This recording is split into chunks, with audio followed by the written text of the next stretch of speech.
Hello students, welcome to the class. Our next topic is system of particles and rotational motion. So in this chapter, we will be dealing with the particles which are in the rotational motion. What is the expression for work done? What is the expression for kinetic energy, potential energy?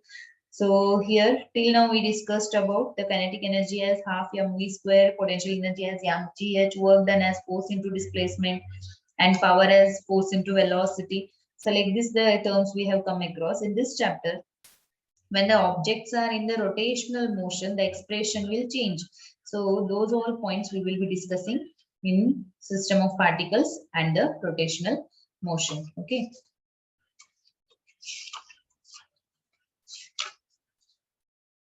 So different terms like angular acceleration, angular momentum, angular velocity, then center of gravity, center of mass, conservation of angular momentum, couple, equilibrium of a rigid body, radius of gyration, rolling motion, then the main important concept, that is theorem of perpendicular and parallel axis. These all points we will be discussing here. Okay. So let us start with the theory part. So first point we are going to discuss about the center of mass. So what do you mean by center of mass? So before going to see the center of mass, we'll discuss some basic definition which we will be using in this concept. That is the first concept is, that is first definition is called as rigid body. So you might have heard about the term rigid body. So we have the objects called as rigid body. What do you mean by rigid body here? Rigid body is nothing but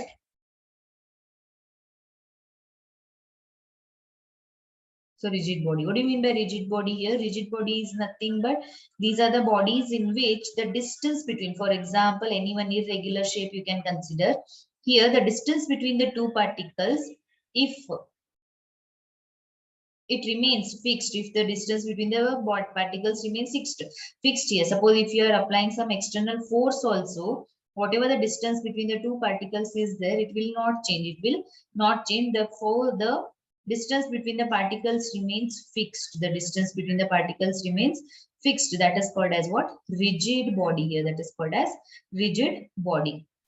So rigid body is nothing but the distance between the two particles. If it is fixed by the application of external force also, such bodies are called as rigid bodies. Okay. So in the universe, there is no any rigid body. There is no any rigid body which is 100% rigid, which is 100% rigid here. Okay, to some extent there will be some deformation takes place. 100% deformation will not be there. Similarly, 100% this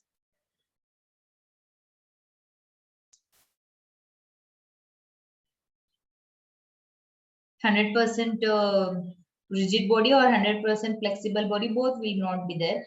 So in rigid bodies like metallic sphere, wooden block, iron beams, etc., we can consider the nearly equal rigid bodies here.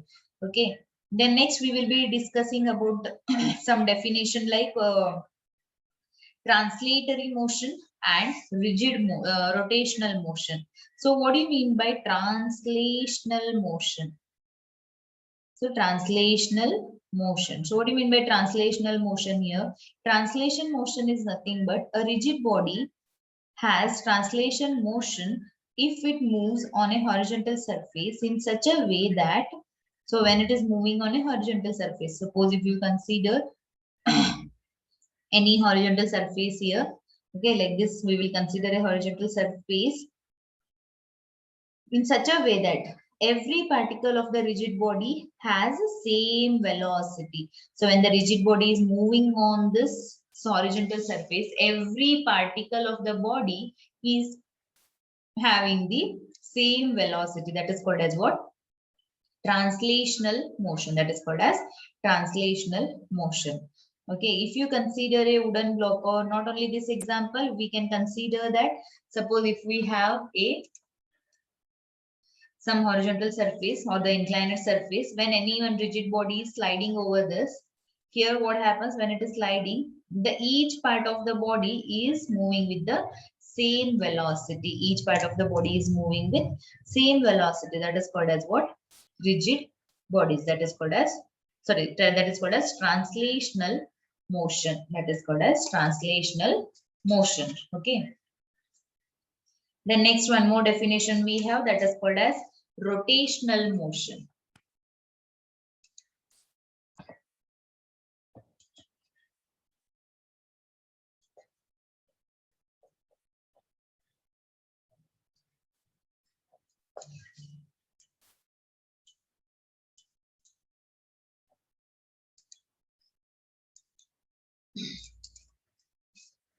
Rotational motion.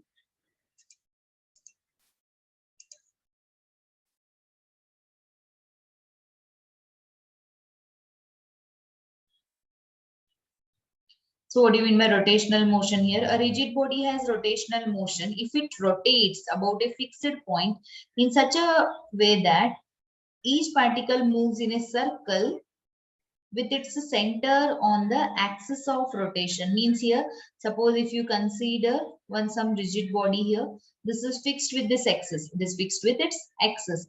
So when it is moving, when it is rotating about its fixed axis, each particle moves about its center of axis of rotation. Means each particle, whatever the particles are there in this rigid body, each particle will be revolving with the, what we can say, it is moving with respect to this center of axis of rotation. So this line we consider it as center of axis of rotation. So suppose this is one center of axis of rotation, this is the wheel which is attached to that. Here each particle of this wheel is moving with respect to the center of axis of rotation. Is it clear? So this is how we consider, that is rotational motion and translational motion. We have one more type here, that is called as precision. Very rarely we use this one, that is precision. Sorry, precision, that is precision. Precision is what here? It is another type of motion here for the rigid body. In this case, the rotating body has a circular motion in a horizontal plane along with the spin motion. Means here what happens, it is similar to a rotational motion only, but here the spin motion is also there for along with the rotational motion. Such a motion is called as what? Precession. Such a motion is called as what? Precession. Okay. So these are the different definitions which is for the motion of a body when it is in the rotational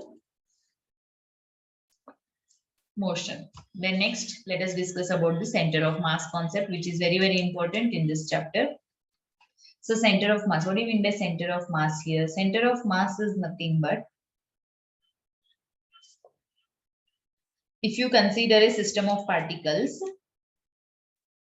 Okay, so to study this system of particles, it is quite different because difficult. Why? Because the shape of the body is not regular. The shape of the body will be sometimes regular, sometimes it will be irregular. So for that reason, we will consider the center of mass concept. Okay, this is, we consider the center of mass concept. So what do you mean by center of mass here? It is that point which moves through all the mass were concentrated there and all external forces were applied here. So how we can say here the definition as, it is that point where the whole mass of the system were supposed to be concentrated, and this point behaves like a center, and this point behaves like the center of that body. Okay, even though the external forces acting at that point. So that is called as what? Center of mass. That is called as center of mass. Or that point is also called as, it's a balancing point. That point is also called as what? It's a balancing point. Okay. Then next we have, that is the position vector of center of mass for n particles, n particle system. Means here, suppose if the system consists of n number of particles, what is the expression? See here, it is given by, you can see the figure, that is we have the two coordinate system, x and y coordinates. The masses we have taken it as m1, m2, so on up to mn. Then the center of mass is denoted by Cm. So Cm is the center of mass of this n number of particles. See here, if a system consists of n number of particles of masses m1, m2, m3, so on up to mn, whose position vector are r1, r2, r3, so on up to rn respectively, then position vector of center of mass, that is r, is equal to, it is given by m1 r1 plus m2 r2 plus m3 r3 plus so on up to mn rn, divided by m1 plus m2 plus m3 plus and so on up to mn. Hence, the center of mass of n particles is a weight. It is the average of the position vector of n particles making up of the system. Okay, so that is called as what? Center of mass, and the expression for R here. Then next we have position vector of center of mass of two particle system. So just now we have seen for n particle system. Now let us see for two particle system. It is given by m1 r1 plus m2 r2 divided by m1 plus m2. And the center of mass lies between the particles on the line joining them.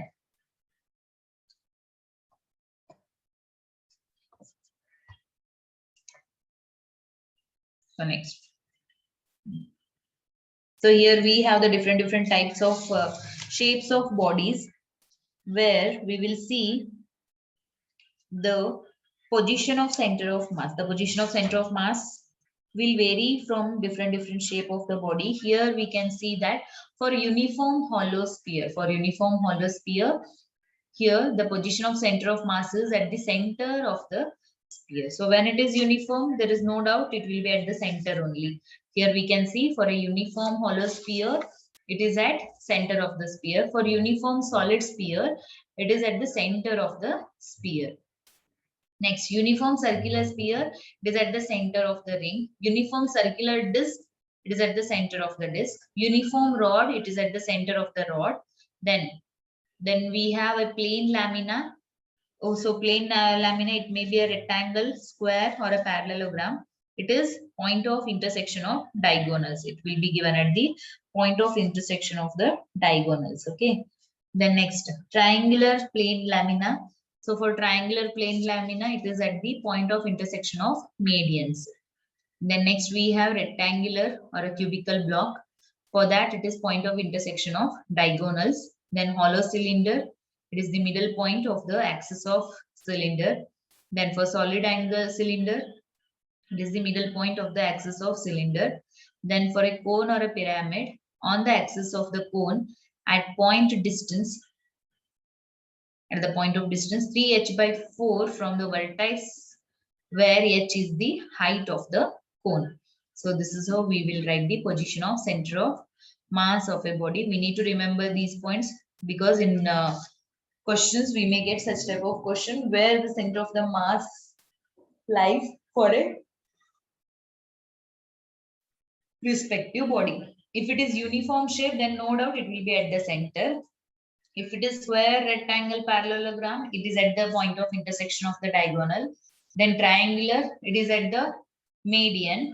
Then for rectangular or a cubical cube, again it is at the diagonal. Hollow cylinder, it is the middle point of the cylinder. Then solid cylinder also same. So almost these all points you can remember. Cone and or the pyramid, that is little different. It is on the axis of the cone at the point distance 3h by 4 from the vertex, where h is the height of the cone, right? Next we have angular displacement. So the next definition we are going to study, that is called as angular displacement.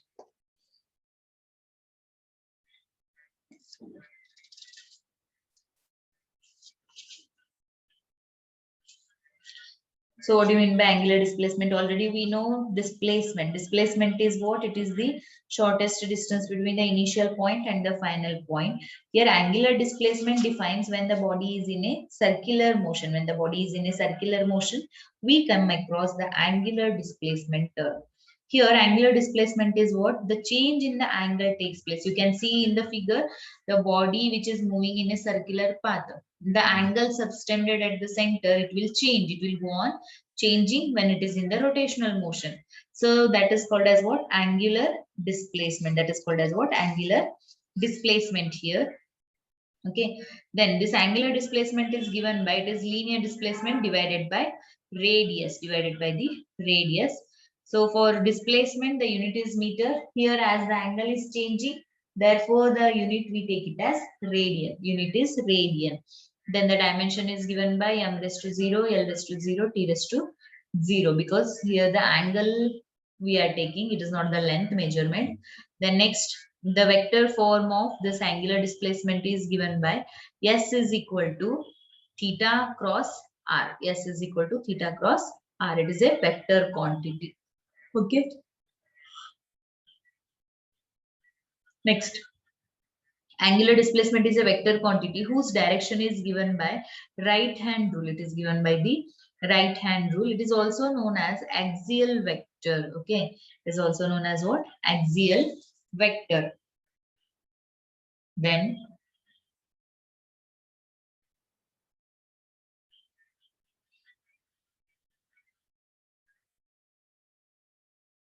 for anticlockwise sense of rotation,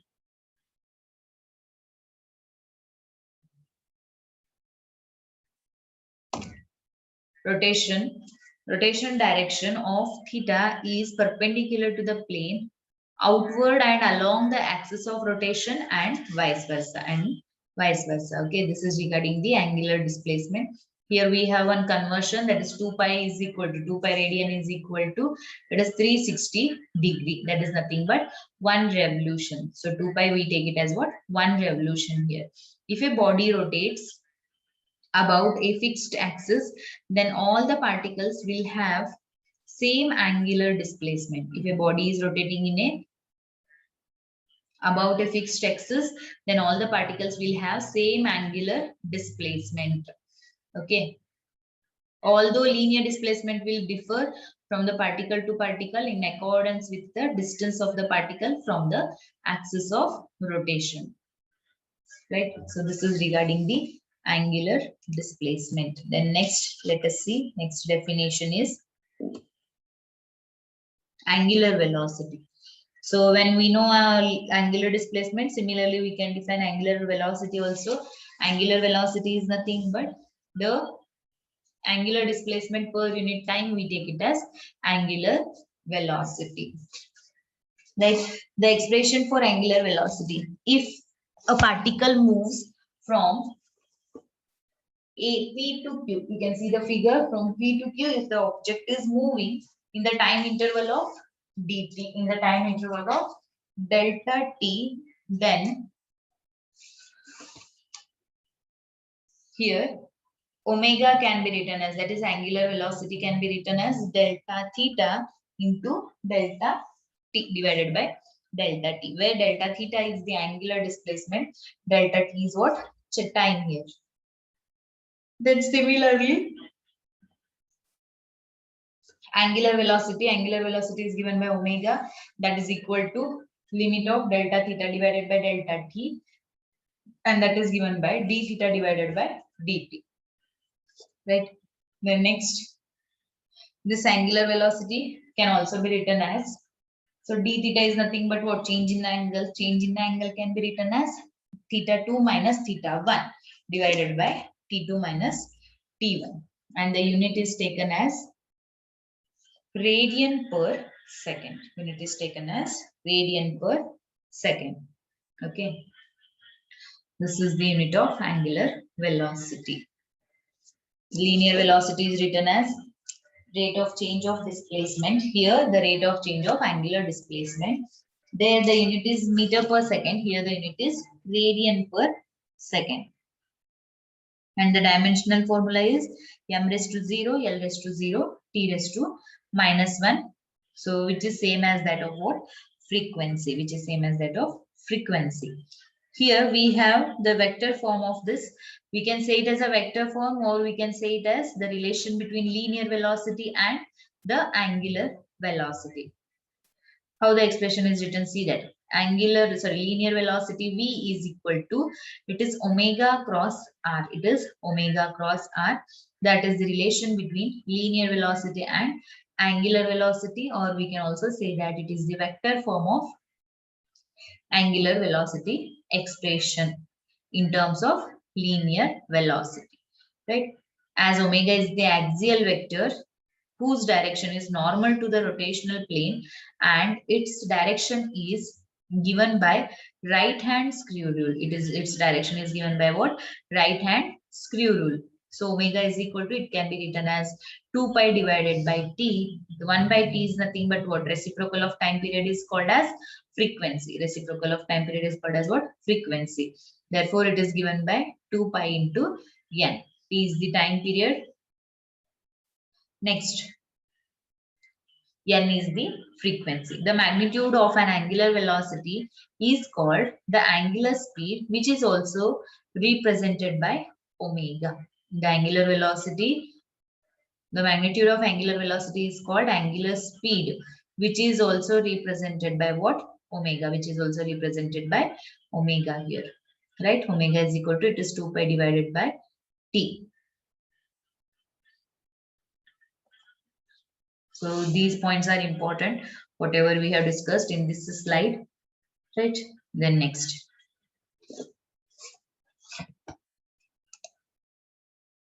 Then next we have angular acceleration. So how we define angular velocity? Similarly, we can define angular acceleration here. Angular acceleration is nothing but what? The rate of change of angular velocity is defined as what? Angular acceleration. If a particle had angular velocity omega 1 at time t1 and angular velocity omega 2 at time t2, then angular acceleration is given by alpha is equal to omega 2 minus omega 1 divided by t2 minus t1. That is the expression for angular acceleration. Then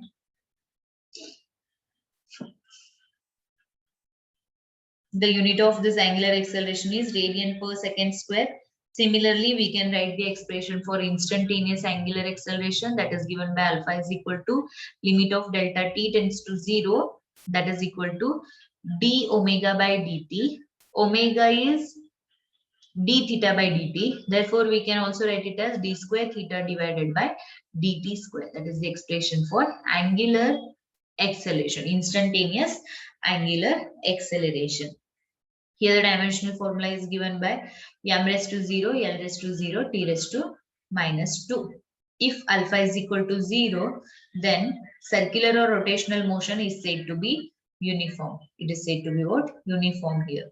Then next we have average angular acceleration. So average angular acceleration is given by, it is omega 2 minus omega 1 divided by t2 minus t1. That is average angular acceleration expression, right? Next, relation between angular acceleration and linear acceleration is given by. So in the previous slide, we have seen the relation between linear velocity and angular velocity. Here we have the expression for linear acceleration and angular acceleration, that is given by A is equal to alpha cross R. A is equal to alpha cross R. Right. Then next.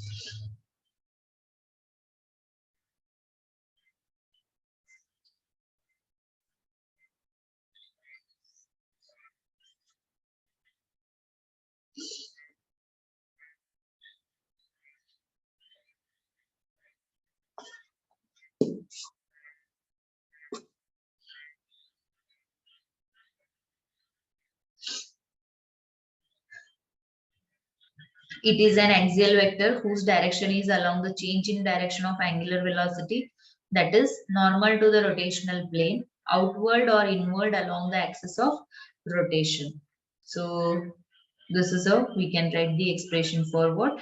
Angular acceleration. Angular acceleration. Okay. Next.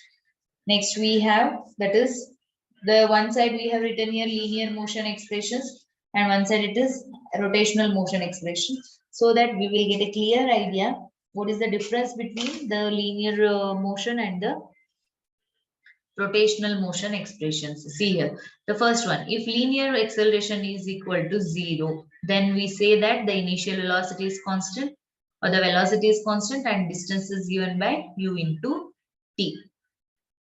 right?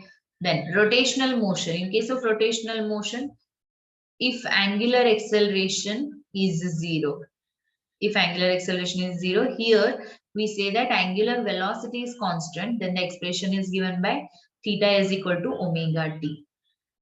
Next, if linear acceleration a is constant. If linear acceleration is 0, we have s is equal to ut. If linear acceleration is constant, then we have these all equations. That is s is equal to u plus v by 2 into t. Then acceleration is given by v minus u by t. V is equal to u plus at. Then s is equal to ut plus half at square. Next, v square minus u square is equal to 2as. And s is equal to u plus half a into 2n minus 1. These are the expression for linear motion. So now there is a slight difference for this rotational motion. Instead of using the linear velocity and linear acceleration term, we are using angular velocity and angular acceleration terms. See here. So the expression is given by theta is equal to omega 1 plus omega 2 by 2 into t, then alpha is equal to omega 2 minus omega 1 by 2, then omega 2 is equal to omega 1 plus alpha t, then theta is equal to omega 1 into t plus half alpha t square. Next, omega 2 square is equal to omega 1 square plus 2 alpha into theta, then theta is equal to omega 1 plus 2n minus 1 into alpha by 2. This is what the rotational motion expression. So this all the formulas important here. Next, if acceleration is not constant, first statement is what? When acceleration is 0. Second is what? When acceleration is constant. Third point is when acceleration is not constant. The above equation will not be applicable. In that cases, we will take velocity v is equal to dx by dt, acceleration a is equal to dv by dt, that is equal to d square x by dt square in terms of displacement, and v dv is equal to a into ds. Here, in case of rotational motion, if the acceleration is not constant, then the equation is omega is equal to d theta by dt, alpha is equal to d square theta by dt square, and omega is equal to alpha into d theta. This is how we write the expression in case of rotational motion. Then the next point is moment of inertia. So what do you mean by moment of inertia? Let us see. That is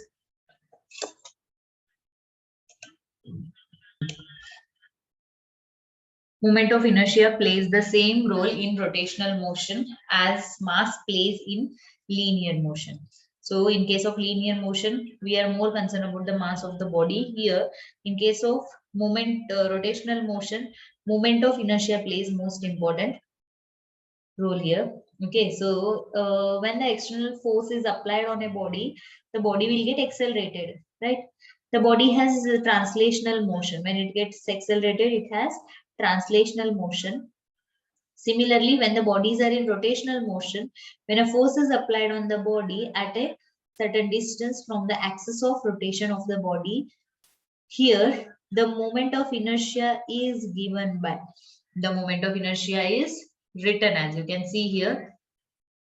It is nothing but the before expression, it is the which opposes any change in state of rest or uniform motion. Okay, moment of inertia is that property which opposes the change. Change in the sense, if the body is in rest, it opposes the motion. If the body is in motion, it opposes the to come to the rest position. That is moment of inertia. So moment of inertia of a particle, I is equal to, it is mr square. I is equal to, it is mr square, where r is the perpendicular distance of the particle from the axis of rotation. Then next we have moment of inertia of a body made up of number of particles. Then the expression is given by m1 r1 square. I is equal to, moment of inertia is denoted by I. So I is equal to m1 r1 square plus m2 r2 square plus m3 r3 square and so on. Means how many particles will be there? That many terms we can take here. The product of mass and this perpendicular distance, square of the perpendicular distance is taken as moment of inertia actually. So if n number of particles are there, we will write it as m1 r1 square plus m2 r2 square plus and so on up to mn rn square.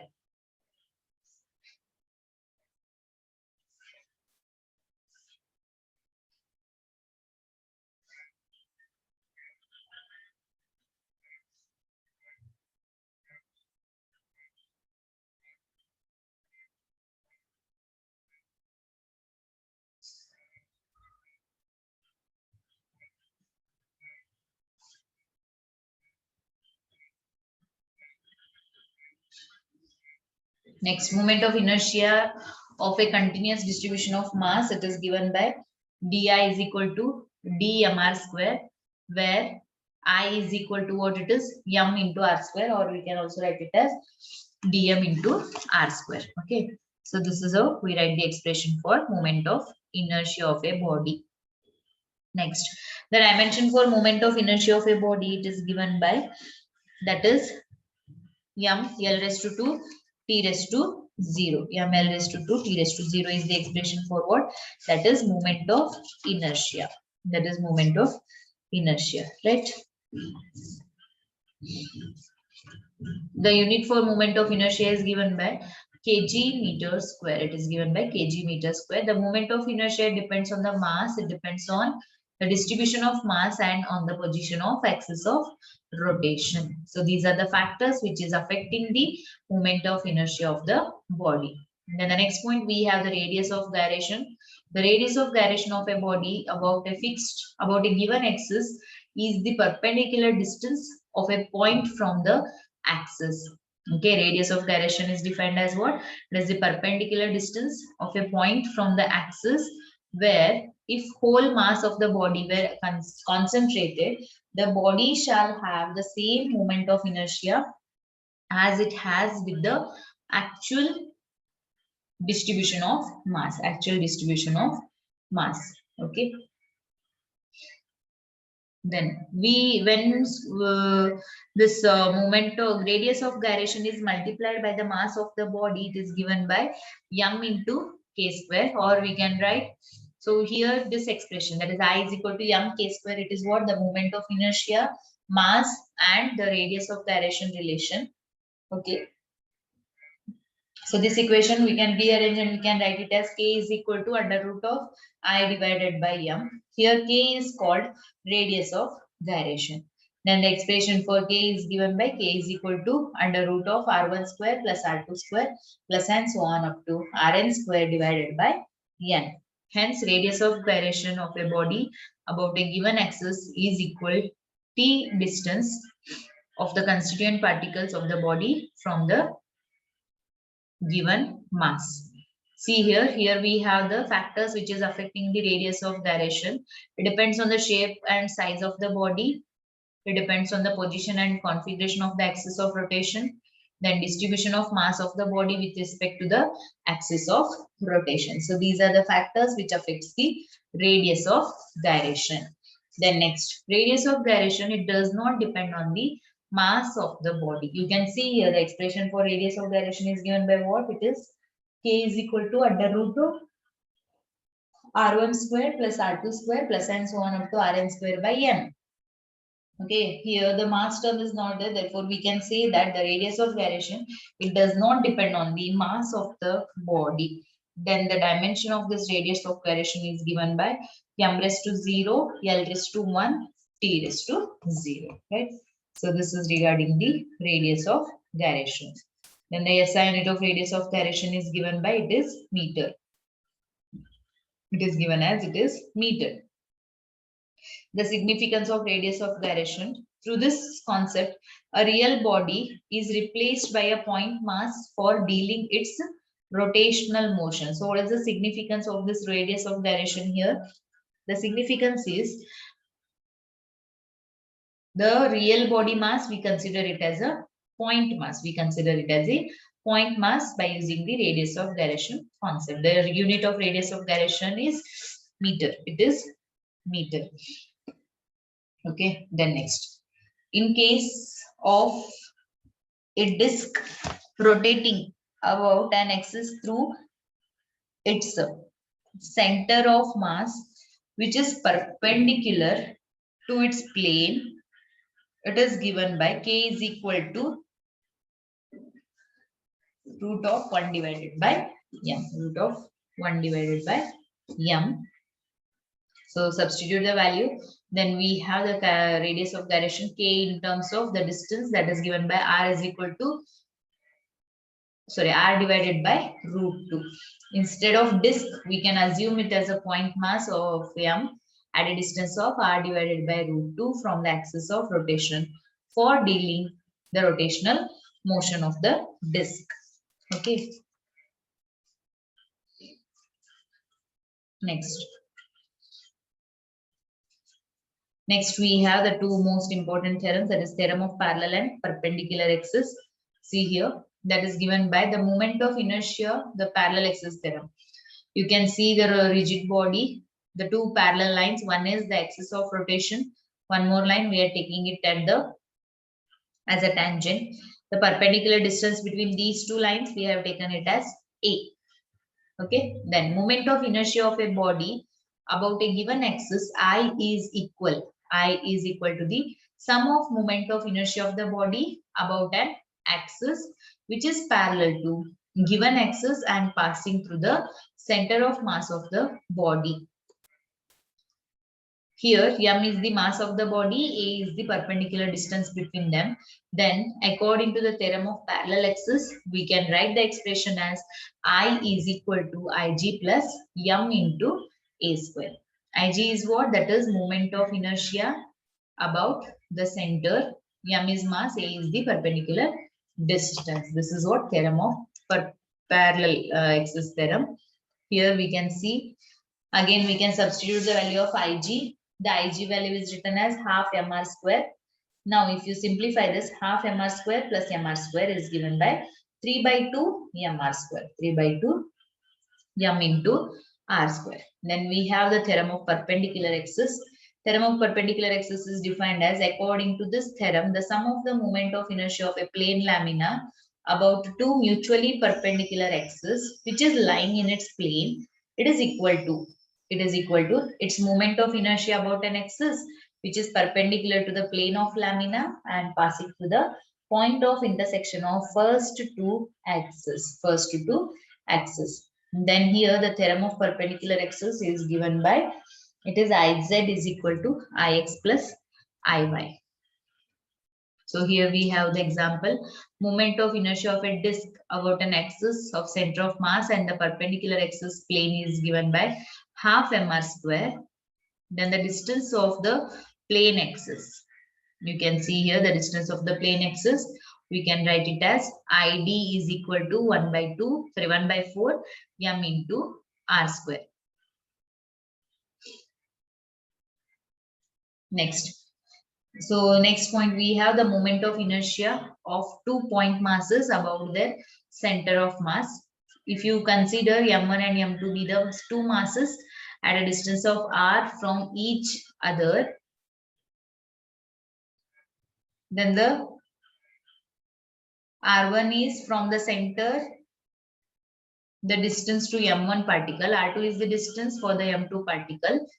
Okay, then it is given by r1 plus r2 is equal to r, or we can write it as m1 r1 is equal to m2 r2. Simplified for r1 and r2. r1 is equal to, it can be written as m2 into r divided by m1 plus m2, and r2 can be written as m2 into r divided by m1 plus m2. Here I is what? The moment of inertia of the two particles. Then the moment of inertia of the two particles, it is given by m1 r1 square plus m2 r2 square. Then the moment of inertia I is equal to m1 plus m2, sorry, m1 into m2 divided by m1 plus m2 whole square, right? Which is equal to mu r square, where mu is taken as, it is a constant. It is the constant. The value is taken as m1 into m2 divided by m1 plus m2. In a diatomic molecule like H2, HCl, etc., the moment of inertia about the center of mass is derived from the above formula. So we can calculate the moment of inertia of any diatomic molecule by using this formula. We should know the mass, then we should know the distance between them. It is given by m1 m2 by m1 plus m2 into r square. So this is how we can calculate the moment of inertia of the particle, right? Next, here we have the translational motion and rotational motion expression. See here. That is, in case of translational motion, we consider the mass as m, and in case of rotational motion, we consider the moment of inertia. So in case of translational motion or translatory motion, the linear momentum is given by P is equal to m into V, or in terms of energy, we can also write it as P is equal to root of m into E. Here, the angular momentum comes. So in case of translatory, we say it as linear momentum. In case of rotational motion, we take it as angular momentum, and its expression is given by I omega, and its expression is given by I omega. And here, in terms of energy, the angular momentum is written as under root of 2I into E. So translatory motion, the force is given by F is equal to m into A. And rotational motion, torque is given by torque 2 is equal to I into alpha. Then kinetic energy is equal to half mv square. Then rotational motion E is equal to half I omega square. Then this energy in terms of momentum, we can write it as E is equal to P square by 2m. And here rotational motion, energy in terms of angular momentum can be written as L square into 2I. See here, we are using the new term called as torque here. We are using the new term in case of rotational motion, that is called as torque. So what is this torque? First, let us see some definition related to torque, and that is given by torque is the, in case of rotational motion, we will define it. It is nothing but it is the product of, torque is denoted by the length symbol τ. This is the product of the force acting on a body into the perpendicular distance, F into R. This is what in case of linear motion we consider. But in case of rotational motion, here we will consider that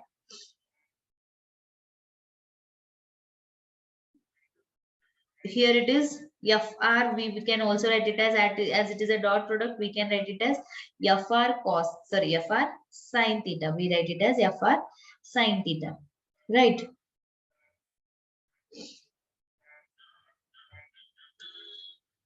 What is force is equal to? Force is equal to, we can take it as mass into acceleration, right? Mass into acceleration we can write. Here, instead of mass, in case of rotational motion, what we consider? We consider moment of inertia. So therefore, we write this expression as I into alpha. I into alpha in case of rotational motion. So torque is nothing but, here whenever the body is in a rotational motion, the perpendicular force what it is experiencing, that is called as what? Torque here. Okay. And mathematical expression is the product of force and the perpendicular distance is called as torque. So as it is the product of force and displacement or the distance, the unit is taken as Newton meter. The unit is taken as what? Newton meter is the expression for torque experienced by the body. So this torque is maximum and minimum. What is our expression? Our expression is RF sin theta. Therefore, when we take theta is equal to 0, then sin 0 will be what? It is 0. Therefore, that time it is minimum. So when it is 90 degree, it will be, the torque will be maximum. The torque will be maximum. The dimensional formula for torque is written as m L raised to 2 T raised to minus 2. M raised to 2 L raised to m raised to 1 T L raised to 2 T raised to minus 2 is the expression for what? Torque here, right? Then next. So here we have that same expression, that turning effect of a force about the axis of rotation is called as what? Torque, or it is also called as what? Moment of force. It is also called as moment of force.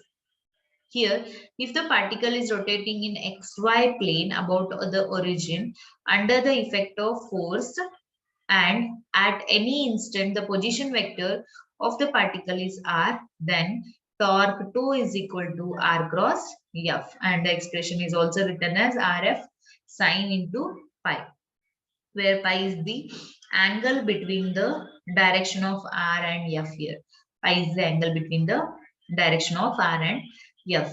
So here you can see that the torque is an axial vector.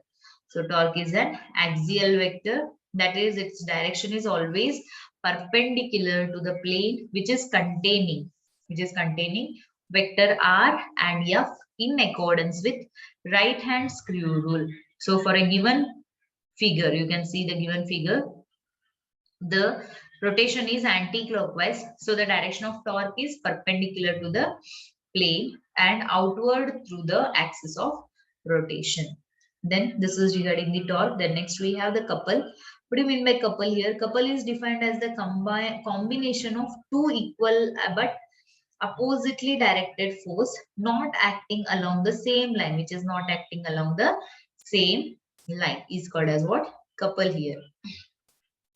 You can see in the figure, there is a rod is there. You are applying the forces into opposite directions. The distance between those two directions is taken as r. Okay, so this couple is what? It is the two equal but oppositely directed. It is equal in magnitude. Okay, suppose one side if it is 2 Newton, the other side is also same force we are applying, but they are in the opposite direction. The effect of couple is known as what? Moment of couple, or we can also call it as what? Torque by a couple, and the expression is given by same as that of the torque here, that is tau is equal to r cross f. The next we have, that is angular momentum. So what is angular momentum? Angular momentum is also called as moment of momentum. Angular momentum is also called as moment of momentum here. What is angular momentum here? Here, when the bodies are in the rotational motion, we see the angular momentum. When it is in the linear motion, we consider the linear momentum. The turning momentum of particle about the axis of rotation is called the angular momentum of the particle. Okay, next.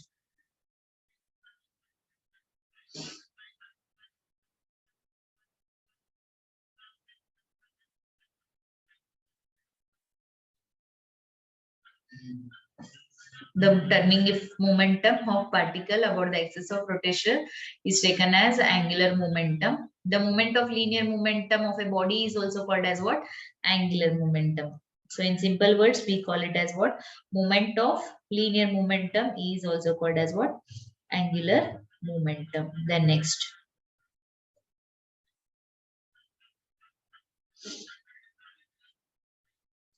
The expression is written as L is equal to R cross P. L is equal to it is R cross P. So as it is a cross, therefore we can write it as RP sine theta. N cap is there. N cap is what? Unit vector along the direction.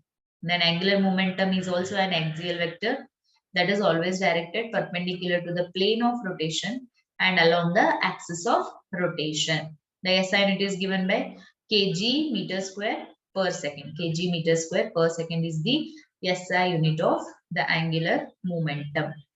So this kg meter square per second is also written as joules second. It is also written as what? Joules second. The dimensional formula is given by m L raised to 2 t raised to minus 1. It is similar to Planck's constant. So Planck's constant is also having the same dimensional formula as that of the angular momentum. M L raised to 2 t raised to minus 1. So remember this point. Then next we have the law of conservation of angular momentum. So already we know. So conservation of laws means what? The quantity remains constant here. So what is law of conservation of angular momentum? That is nothing but, so according to Newton's second law of motion for rotational motion, okay, for linear motion, we write it as what? The force applied is directly proportional to rate of change of momentum. Here the force is what? Torque, and momentum is angular momentum. Therefore, we write tau is equal to dl by dt. Then if the net external torque in a particle is 0, if the net external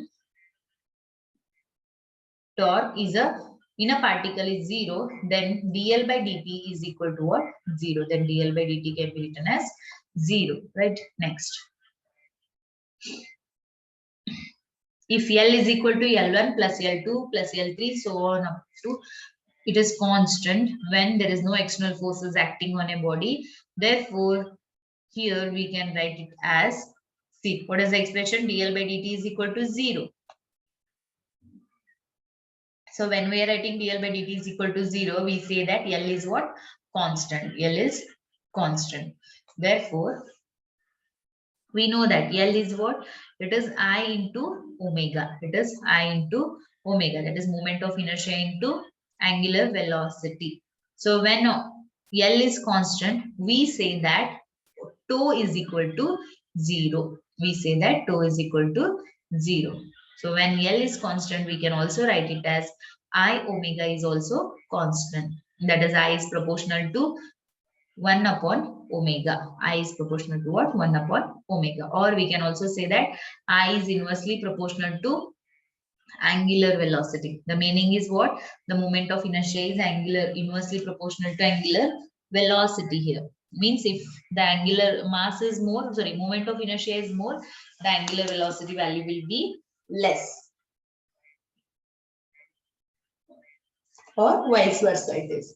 Then next we have work, energy and power for the rotational motion. Means we are seeing the expression for work, energy and power for different particles in case of rotational motion. So work is equal to, what is the expression? It is given by force into displacement. Work is given by what? Force into displacement. But in case of rotational motion, instead of force, we write torque, and instead of displacement, we are writing angular displacement. That is tau into d theta. Right? So which is analog to our expression integration of F into dx. Then kinetic energy is given by what? It is the energy possessed by the body by virtue of its motion. Here the motion is what? Rotational motion. A body rotating about a fixed axis possesses kinetic energy as the particles or as the constituent particles are in motion, even though the body as a whole remains in place. Right? Then next, rotational kinetic energy, the expression is given by 1 by 2 I omega square. Then it is similar to what? Kinetic energy in case of translatory motion, that is half mv square. In case of rotational motion, the kinetic energy in terms of angular momentum is given by 1 by 2 L omega. And in case of translatory motion, it is given by half P into V. Then in case of rotational motion, the kinetic energy is given by L square by 2I. And in case of translatory motion, it is given by P square divided by 2m. It is given by P square divided by 2m. So here in this box, we can compare both the expression in case of rotational and translatory motion, the kinetic energy in terms of moment of inertia and mass, the kinetic energy in terms of angular momentum and linear momentum, kinetic energy in terms of moment of inertia and angular momentum. Here it is kinetic energy in terms of linear momentum and mass concept, right? Then the last slide for today's class, that is power is equal to. So what is power is equal to here? Power is nothing but it is defined as the rate of change of kinetic energy. So usually how we define power, the rate of change of work done is called as what?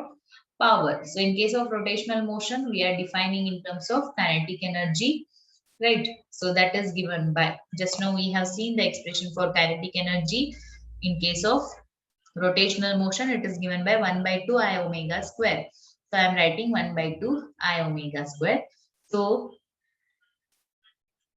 1 by 2, as it is a constant, I'll take it out, and I omega, it becomes I omega into d omega by dt. that is equal to. So what is rate of change of a angular velocity is called as, it is angular acceleration, that is I omega into alpha, which is equal to I alpha into omega, where the product of moment of inertia and angular acceleration is called as torque, that is 2 into omega.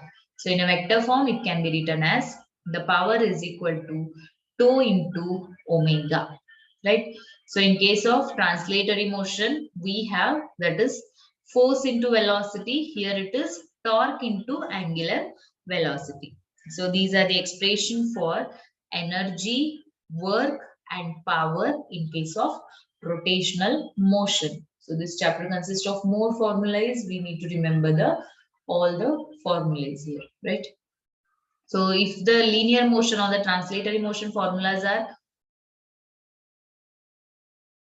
if you have practiced that, then this will be similar to that. Only instead of mass, we will be using moment of inertia. Then displacement, here it is angular displacement.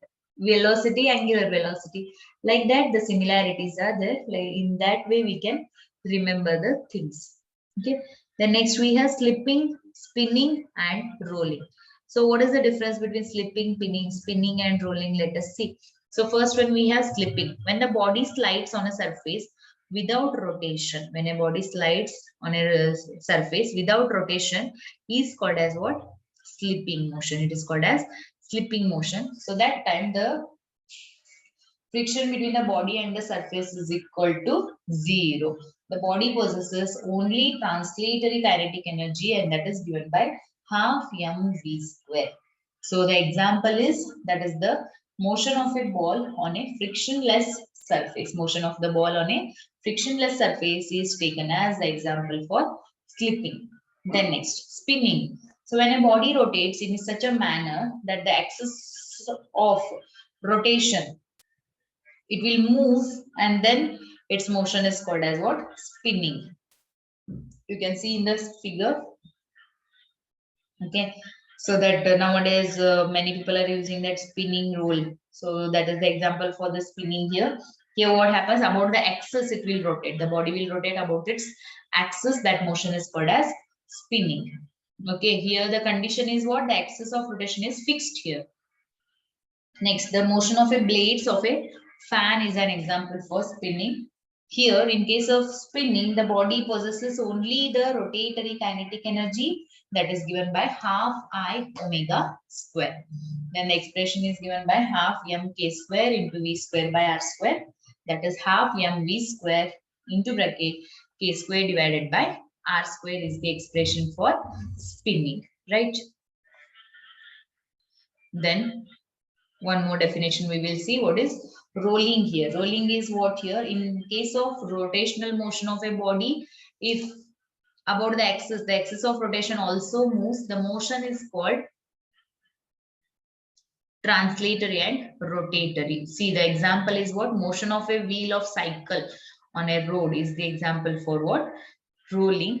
Or the motion of a football is also the example for rolling here.